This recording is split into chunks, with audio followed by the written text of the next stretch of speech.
How did a real-life cowboy go from rodeo shows to appearing in Midnight Texas? How did that same actor land on just about every Western and quasi-Western movie and television show for the last 20 years? Let's dive into the long and varied career of Forrie J. Smith. There's a reason why the wise, rugged Lloyd Pierce on Yellowstone imbues his scenes with such an air of realism.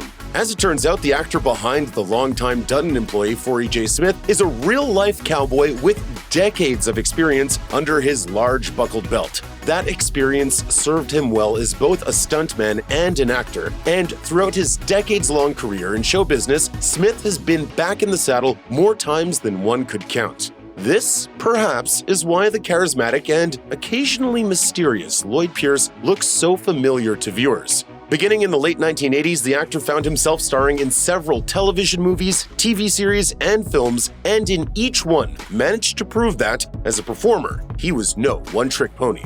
No room for outcasts like us in the bunkhouse. By 1993, Forrie J. Smith had several off-screen and minor roles under his belt. He was mostly known for his work as a stuntman in Rambo 3 when he took on the role of Ponydeal in writer Kevin Jarre's Tombstone.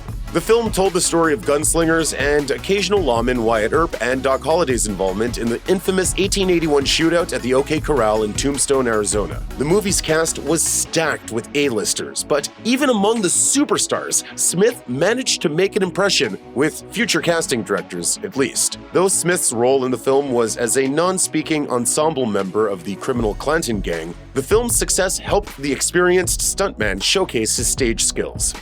4 years after his role as a rambunctious cowboy in Tombstone, Forrie J. Smith starred alongside Javier Bardem, Rosie Perez, and James Gandolfini in director Alex de Iglesias' critically acclaimed dark comedy Perdita Durango. Strutting onto the scene, Smith's Armendariz attempts to negotiate with a fellow criminal before being killed in a shootout. Although the scene is relatively short, it allowed Smith to fully embrace and embody a character with some semblance of a backstory.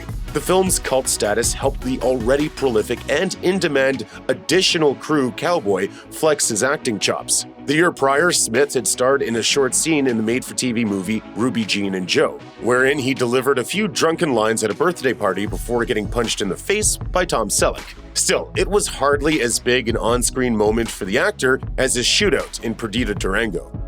Though Forrie J. Smith's screen time in Duncan Tucker's Oscar-nominated Transamerica was short, his dialogue in the scene acts as a catalyst for a critical moment for the film's protagonists. In the movie, a religious conservative woman named Bree, who is saving up for sex reassignment surgery, is compelled by her therapist to track down the son she unknowingly fathered while still in college. Bree heads to New York to track down her son, but since she is unable to explain the true nature of her relationship to the street hustler teen, she pretends to be a Christian caseworker. The two embark on a cross-country journey back to LA and, along the way, stop at a roadside market in Arizona called Sammy's Wigwam.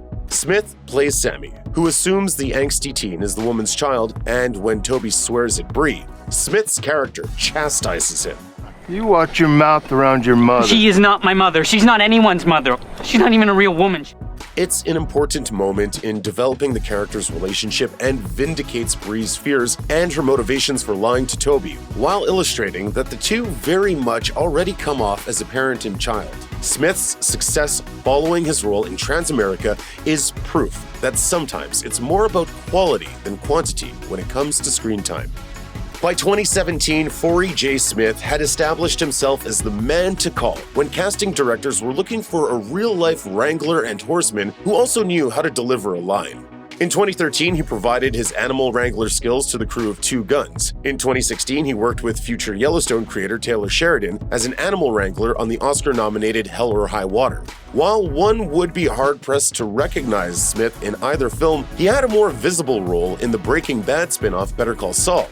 In the Season 3 episode Mabel, Smith stars as the junkyard owner of 5J's Auto Salvage, who loans Mike some tools and space to work. In 2018, Forrie J. Smith lent his charismatic Western aesthetic to NBC's Midnight Texas. The town of Midnight is a safe place for outsiders, who fit the category mainly based on their supernatural characteristics. Among that cast of outsiders is former weretiger and now cured Reverend Emilio Sheehan.